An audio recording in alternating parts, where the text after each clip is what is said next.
Hey there, Premiere Pro users, and welcome back to another very exciting week in Premiere video podcast. I am Sean Schools for Premiere Pro. Thank you so much for checking out this week's Premiere Pro Week in Review. Everything talked about in this video podcast is taken from the week ending on August 19th, 2016. And quickly before we get started, I want to let you know that not that long ago I released a video update with some information on the changes that I've made to the Week in Premiere blog post format and just how I'm approaching the curation and presentation of Premiere Pro content a little differently on the blog. I also talk about some of the changes to the video podcast, and you can check out that video update right here. Just click the link on the screen and watch that video for yourself. Real quick, I want to summarize how this video podcast is going to be a little bit different than the previous ones. In the past, I was summarizing the entire Week in Premiere blog post in the video podcast, and I was just taking up a little too much time. And if you hear that noise, it's a helicopter passing over my house, because evidently I'm recording this from Vietnam. Anyway, the video podcast, instead of summarizing the entire Week in Premiere blog post, it's just going to be the top 3 or top 4, top 5 pieces of Premiere Pro content.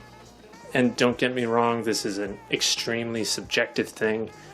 I'm just selecting the pieces of Premiere Pro content that I think are going to be relevant to the widest range of Premiere Pro users. So with that said, I highly recommend you check out the Week in Premiere blog post to see everything that I've curated, and you can get the maximum amount of Premiere Pro news, tips, and tutorials. But for now, this is just going to be what I think, what Premiere Pro thinks are the highlights of each week. So here we go with the top 5 Premiere Pro highlights, whether it be news, tips, or tutorials. Top 5 highlights from this week. Number 5. We have a Premiumbeat blog post on creating captions in Adobe Premiere Pro. And this post really took off. It's a well-written post, extremely helpful. It's by Jason Boone, who's been doing a lot of great work over at Premiumbeat, contributing a lot of great blog posts over there. And in this blog post, needless to say, he walks through how to create closed and open captions. Open captions now being possible in Premiere Pro CC 2015.3. Jason walks through that process and shows you how to do it. And this blog post also includes a video, which is again extremely helpful, and just, whether you're a video tutorial person or a written blog post person, no matter what, you're going to find out how to create captions in Adobe Premiere Pro. And like I said, this has really taken off. People are sharing it like crazy all over Twitter. I've seen the video featured on a bunch of other post-production blogs. In fact, I think No Film School went ahead and shared that. And, when No Film School shares something, that thing it's going to take off. So this is number 4 in this Week in Premiere's video podcast. Be sure to check it out and learn how to create captions in Adobe Premiere Pro. And a big thanks to Premiumbeat and Jason Boone for creating this. Number 4. The next installment of the Premiere Pro Masterclass series put on by Wipster came out this week. And the author of this blog post was coincidentally yours truly.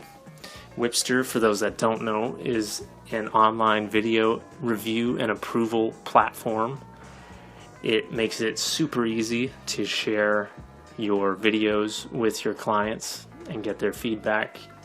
One of the best things about Wipster is they have an integrated Premiere Pro panel, so it truly has never been easier to upload your rough cut, get your clients' feedback, and keep editing in Premiere Pro. Back to the Masterclass series. In this blog post, I talk about the wrench settings in Premiere Pro. Have you ever noticed that tiny little wrench icon in the source or program monitor or the timeline panel, there are a bunch of settings under those wrench icons, and I talk about every single freaking one. No joke, this is not so much a blog post as much as it is an ebook. I think there's like 50 images. So if you've ever had a question about what those wrenches are for, what the settings do that are inside those wrench icons, check out this post. Keep it in mind, it's a great reference in case you forget what a certain setting does. So yeah, go ahead and throw a wrench in your Premiere Pro project. Number 3. This is a video from Cinecom.net featuring frontman Jordy Van de Putte, who presents 5 shortcuts in Premiere Pro that you must use. And these are some really great keyboard shortcuts. I'll just name a few. I don't want to spoil the entire video, but some of the favorites have to be the ripple trim to playhead, and these are key commands Q and W, and using those they'll trim the top or tail of your clip to the playhead, and this is just a really great tool if you're going through a timeline and trimming out your selects. It's a great way to process an interview and narrow down your usable sound bites. You feel me? Let's see, he also mentions the bypass Lumetri color keyboard shortcut. Now that's something that you have to assign your own custom keyboard shortcut, but anyway, that's real handy for obvious reasons when you're color correcting and you want to A/B test your color correction. You use the bypass Lumetri color effect keyboard shortcut. He also mentions keyboard shortcuts for nudging your clips, which obviously is going to speed up your timeline editing and make your clip movements much more precise. So everyone has their top 5, top 10 keyboard shortcuts, and this week Jordy Van de Putte of Cinecom.net shares his, so check it out. Here we have a Premiere Bro blog original called The Making of Make in Adobe Premiere Pro CC. This week I had the privilege of interviewing Lucas Harger, or is it Harder? Lucas, I'm so sorry. Freaking gosh dang it, I interviewed the guy and I can't remember how to pronounce his last name. I suck. But the blog post is really great, and that's because Lucas provides some really great insight and perspective on editing Music Bed's first feature-length documentary. And this is a really wonderful film. It explores why it is we make things. It explores why we create. And it's a very conversational film. It's kind of philosophical in that way, and I don't want to get bogged down in that. Suffice it to say, the point is not answering those questions. The film doesn't present an answer. The answer is a question, and that is, why do we make things? What motivates us? Passion or success? It's not so important how we make things or how to become successful. So, with that said, this blog post is pretty much guilty of how Lucas edited this in Adobe Premiere Pro CC. That's not entirely true. Lucas also presents some really great answers on the challenges and the motivations of an editor, and those are things that will resonate with any editor that reads this post. So I highly recommend this. There's just a lot of great content. I highly recommend the film. You should definitely watch that. I personally was extremely inspired and motivated by it. It really got me thinking of why I edit, why I even do Premiere Bro. So I highly recommend this. It'll give your editing inspiration a big boost. So check it out and then read why Lucas decided to edit this in Premiere Pro and all the benefits that Premiere Pro had in equipping him to edit this piece. Number 1. Here's a really exciting piece of Premiere Pro news. It's something that I had not heard before, so I was very excited to find it this week. Evidently, independent film Swiss Army Man, starring Daniel Radcliffe and Paul Dano, was cut in Adobe Premiere Pro CC. And this comes from the Creative Planet Network website. It's an article written by Oliver Peters, who you may recognize as the guy behind digitalfilms.wordpress.com. He's got a ton of great post-production content up there, Premiere Pro included, so check it out. In this Creative Network blog post, Oliver Peters interviews editor Matthew Hannum, the guy who cut Swiss Army Man.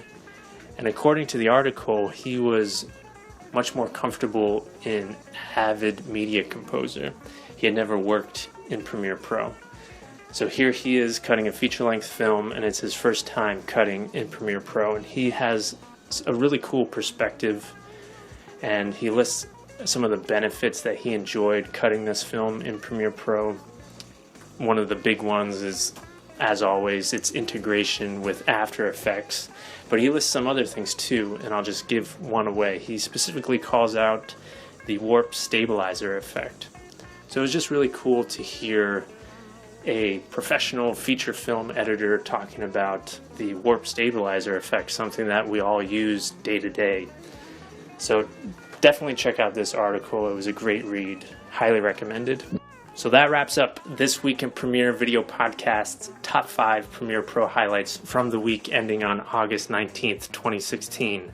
Again, this is just a very subjective thing.